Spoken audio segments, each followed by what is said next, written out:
민주화 인권의 도시로 불리는 광주. 평등하다는 의미를 지니는 무등산 위로 해가 떠오르면 양림동에는 햇살이 가득하다.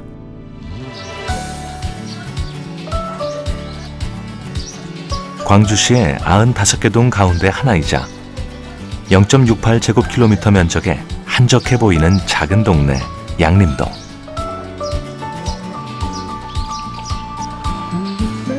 매년 수만 명의 방문객이 찾고 한국에 가볼 만한 100곳 중 한 곳으로 선정된 양림동. 수많은 사람들이 이곳을 찾는 이유는 근대 역사 문화를 즐길 수 있기 때문. 시에서는 특별히 남구 관광청을 조직해 하루 2차례 양림동 근대 역사 문화마을 투어 프로그램을 진행하고 있다.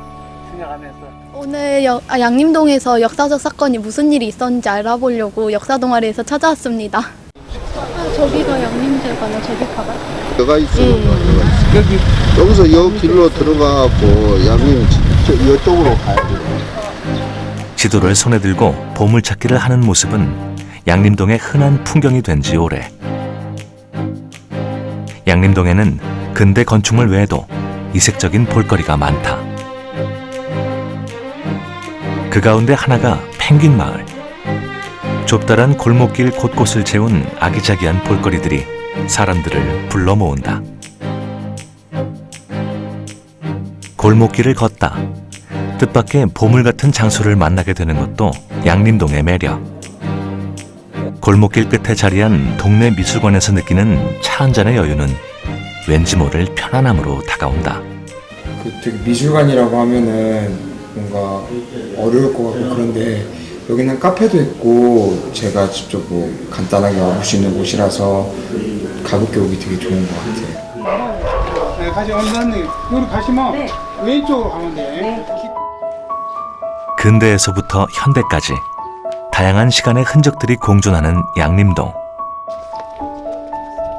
그야말로 살아있는 박물관인 이곳에서 방문객들은 양림의 수많은 옛 이야기를 만난다. 분위기가 되게 옛날 느낌도 나고 되게 좋은 것 같고요. 그리고 막 근대 건물이랑 한옥들이 막 섞여 있어서 되게 독특한 느낌을 받는 것 같아요.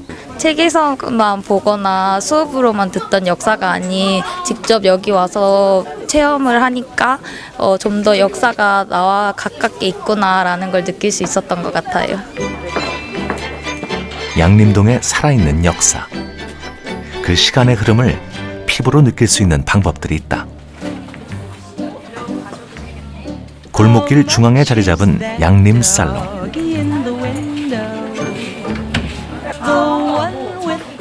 광주의 근대 시기인 1930년대 생활문화를 체험해보기 위해 당시 여성들처럼 개량 한복에 장신구와 신발까지 갖춰 입고 다양한 전시와 공연을 즐기는 것이다.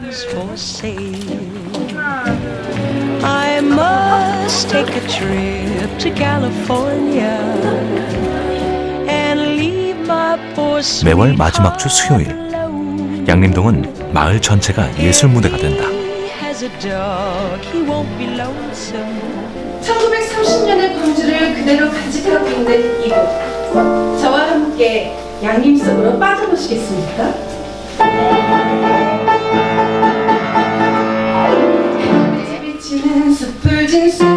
대표 공연인 1930 모단걸 다이어리는 격변의 시대를 산 당시 청춘들의 고민과 사랑 이야기를 담아낸 연극. 이날의 무대는 마을 곳곳 카페와 문화 공간들이다. 장소 특정형 연극이라고 양림동 일대에 있는 근대 가옥과 양림동에서 활동하고 계시는 예술가 분들의 작업실을 무대로 활용해서 만든 옴니버스 연극입니다. 이동하며 즐기는 독특한 공연의 매력에 꽤 늦은 시간임에도 참여하는 이들의 반응은 뜨겁다. 나는 갈치요. 당신의 마음을 갈취할 것이오. 나는 바다요. 이런 내 마음을 받아주시오.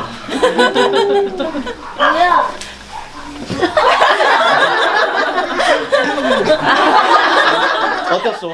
지난해 3월 정부 지원 사업으로 시작된 양림살롱. 관객에겐 문화 향유의 기회를, 지역 예술가들에게는 활동 무대를 제공하며 호평을 이어가고 있다.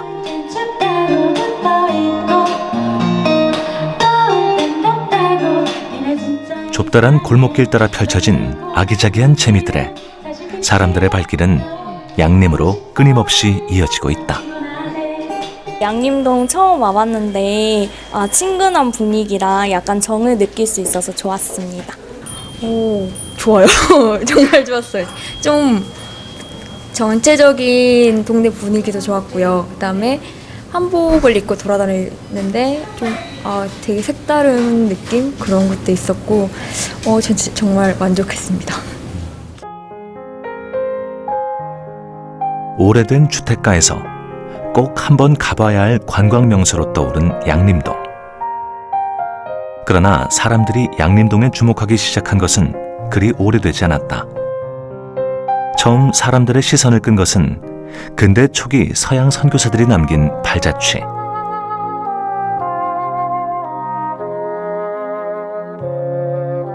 (1900년대) 초 양림동에 들어온 선교사들. 그들이 이곳에 자리 잡기까지는 결코 쉽지 않았다.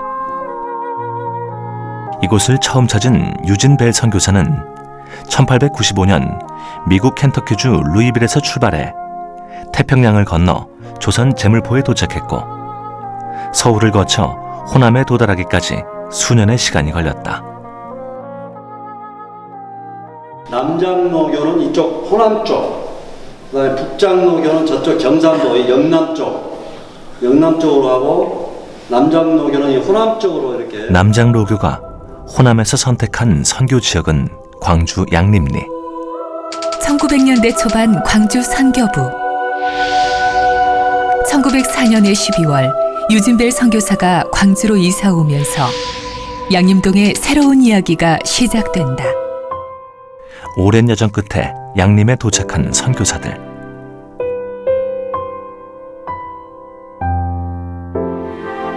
취수가 용이한 곳에 집을 짓고 살던 당시 조선 사람들의 눈에는 물 구하기 힘든 언덕에 벽돌로 집을 지은 벽 안의 선교사들이 신기하기만 했다.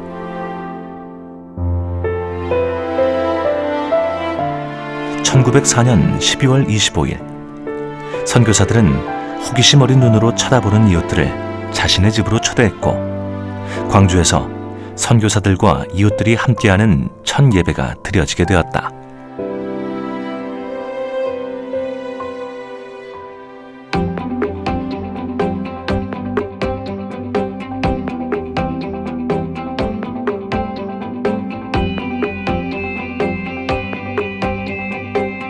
국제진료센터에서 유진벨 목사의 선교 정신을 이어가고 있는 이뇨한 박사. 그는 광주에 첫 발을 디딘 선교사인 유진벨 목사의 후손이다. 남장로교 선교사님들이 미국이라는 나라가 남북전쟁을 치르고 거기서 패배한 그 출신입니다. 그래서 한국에 왔을 때 어떤 식민지의 근성이 없고 물론 종교를 전파로 왔지만 이 세상에서도 우리가 더 잘 살 수 있다. 그래서 이제 개화기 때 뭐 여러 가지 일들을 했어요. 여성 교육, 또 뭐 일반 교육, 그 다음에 병원. 상당히 낮은 자세로 일을 했기 때문에 아마 큰 마찰이었고 오히려 호남 사람들이 쉽게 그분들을 이렇게 안아서 호남과 같이 좋은 일도 같이 하고 나쁜 일도 같이 했다고 생각합니다. 기쁜 일이든 슬픈 일이든 지역민과 함께했던 선교사들. 그들이 선교 활동과 함께 힘쓴 것은 의료봉사였다. 1905년 의사인 놀란 선교사가 광주에 오면서 재중원을 개원하고 본격적인 의료 서비스가 시작됐다. 당시 조선은 콜레라 같은 전염병에도 하루에 수십 명이 죽어갈 정도로 의료 환경이 열악한 상황. 선교사들은 그런 이웃들을 위해 의료 활동에 전념했다. 그들은 천형으로 여겨졌던 나 환자의 구제에 남다른 노력을 기울였고 나 환자 치료는 물론 완치한 환자들의 자활 기반 마련에도 힘썼다.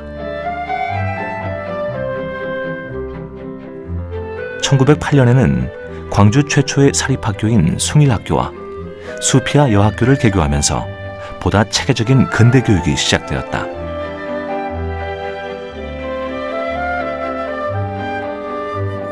어떤 이들은 이러한 선교사들의 의료와 교육 활동이 선교의 수단이었을 뿐이라고 말하지만 당시 선교사들은 선교 목적만이 아닌 나눔과 사랑을 실천했다. 이를 보여주는 대표적인 이가 서서평이라는 한국 이름으로 불린 엘리자베스 쉐핑이다. 누구보다 헌신적인 삶을 살았던 서서평 선교사의 삶이 다큐 영화로 제작되었다. 널리 알려지진 않았지만 전 세계에 파견된 선교사 가운데 가장 위대한 선교사 7인에 선정된 서서평 선교사. 많은 자료가 남아있지 않아 그녀의 삶을 영상화하는 작업은 쉽지 않았다. 처음에는 다큐멘터리로 시작을 했어요. 근데 저희가 자료를 찾다 보니까 선교사님에 대한 자료가 많이 없는 편이었고 사진 몇 장밖에 없었거든요. 그래서 저희가 자료들을 찾아다니고 또 해외로도 자료들을 많이 찾아다녔어요. 근데 너무 선교사님의 삶이 너무 귀하고 아름다웠는데 이것들을 저희가 더 생생하게 전할 방법이 없을까 고민을 하다가 이제 저희가 재현 드라마라는 요소를 넣어서 다큐 영화로 나오게 됐습니다.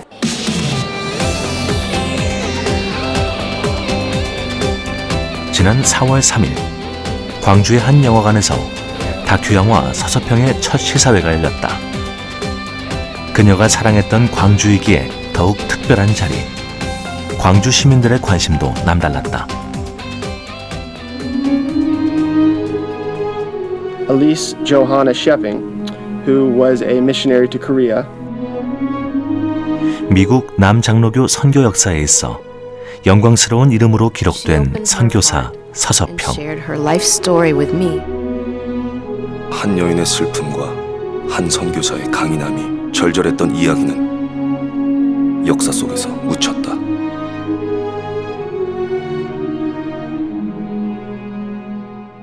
독일에서 태어난 서서평은 어머니를 찾아 미국으로 건너왔지만 기독교 개종을 이유로 어머니에게 버림받는다. Joe's son needs medical professionals. 간호 선교사의 자격으로 한국행을 선택한 서서평. 아낌없이 주고 싶었다. 줄 수 있는 것 모두를. 자신이 가진 모든 것을 가난한 이들에게 내어주고 영양실조로 생을 마감한 서서평. 그녀는 여성들을 위한 학교를 설립했고 13명의 고아와 한센병자를 입양해 친자식처럼 보살폈다. 그런 그녀가 남긴 것은 성공이 아니라 섬김이라는 한마디. 잔잔한 여운이 아직도 제 마음에 남아서 말하는 게 쉽지 않은 것 같아요. 보면서 한 여인의 삶이 참 하나님 안에서 저렇게 귀하게 헌신할 수 있었고 저렇게 많은 파급력을 어떻게 줄 수 있었을까, 그 부분에 대해서 굉장히 감동을 되게 많이 받았던 것 같고요. Not success but serve.